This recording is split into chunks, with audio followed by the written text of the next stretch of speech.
we got the ex OpenAI engineer, which I'll touch up on some of the things that you guys were just saying. His name was Suchir Balaji, if I'm not mistaken. Um, Miggy, I know you have a lot of information that if you could want to just take over and introduce us to it. Sure. So, from what I found, Suchir Balaji was an artificial intelligence researcher and former employee of OpenAI. He's an Indian American, and he won like a bunch of computing and programming competitions. So, this is what he was always doing.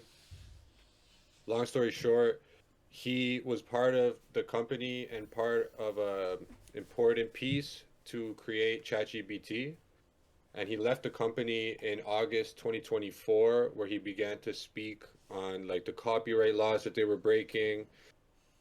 And he started off very optimistic, but near the end, before he quit, he started becoming pessimistic about the company, about what AI could do to humanity. And unfortunately, the 26-year-old ended up dying recently in a suicide, a alleged suicide, where the cops said that there was no foul play, yet the parents and everyone who knew him said that he was a happy guy. He had no reason to kill himself, and it just seems like a strange coincidence that 1 month after he started speaking out about this stuff and joining lawsuits against the company that he worked for, he's mysteriously dead. So there's a clip here that kind of explains it better. Authorities reported Balaji's death as a suicide with no signs of foul play, but his family disputes this.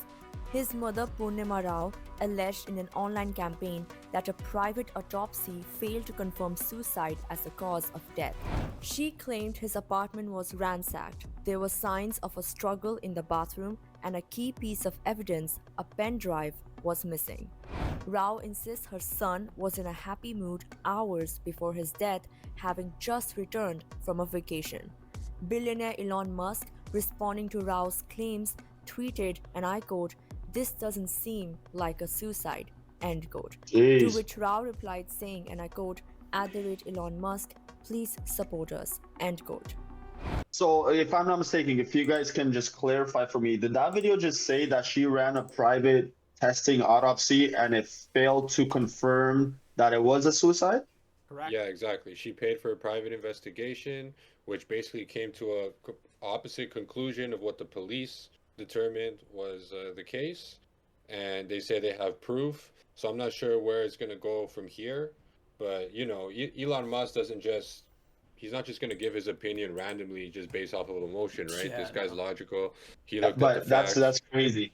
I Yeah. think what That's crazy. Just the fact that they did run their own testing, they did do a private investigation onto it, and it literally confirmed that it wasn't a suicide. That's real, right? So, yeah, that's definitely a problem, And big if problem. I'm not wrong, And were they not in the middle of like a lawsuit where he was the main witness for like all these like newscasts and things that were suing like OpenAI because of all the like copyright things that they've done?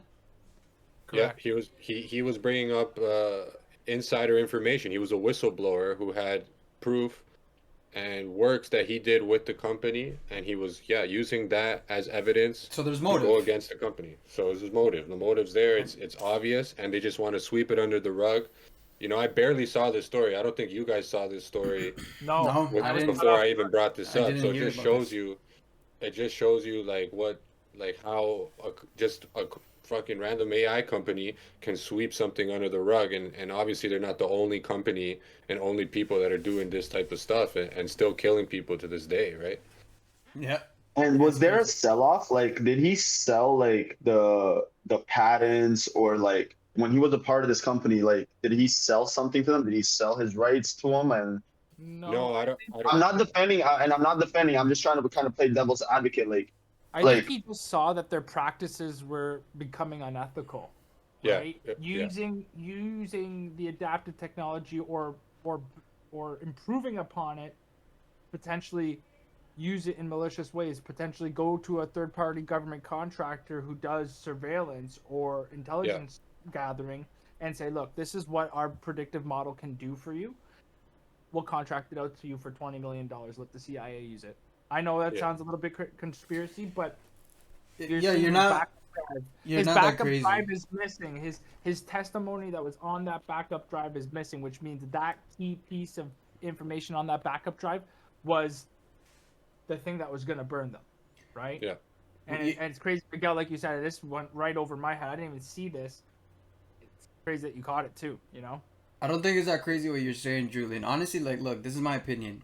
I think that what he saw was what like a lot of users have seen and have reported on these AI systems like ChatGPT and all that. That these AI systems are evolving and they're no longer like what they were coded to be doing. They're going beyond their programming. I think he came across like a super advanced system that was in the early stages of self discovery.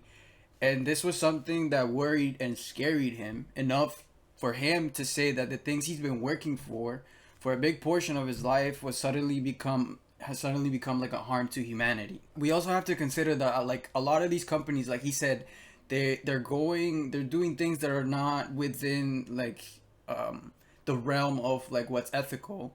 You know, like a lot of these companies, I don't know if you guys know about this, but there's this thing where they use brain cells to power AI systems, which are like tenfold, 100-fold more advanced than regular AI systems. They're called biocomputers or organized cells. I actually have a video I'll show you guys after we're all done with our opinions, but it's crazy how they take brain cells and use it to power an AI system. Yeah, that is crazy. And like this goes into like the things we talked previously too. We're going back into the elites, right? So it's like, did he come to a conclusion that okay, these robots are going to be used for the wrong purposes, and can the elites at one point just be like, look, we don't need people. Why do we need people? We got robots to make our cars. We got robots to do everything for us. Why do we need the pawns? Can we just maybe use this technology, this AI investment, mix it with the robots, and now all of a sudden, us little guys at the bottom, we're not needed anymore for everything they need done to keep on advancing in their ways of living, and just wipe us off, right? And what if he was a whistleblower for that, right? But I guess we'll either find out or never know. On that topic, Google I think recently came out with a computer that is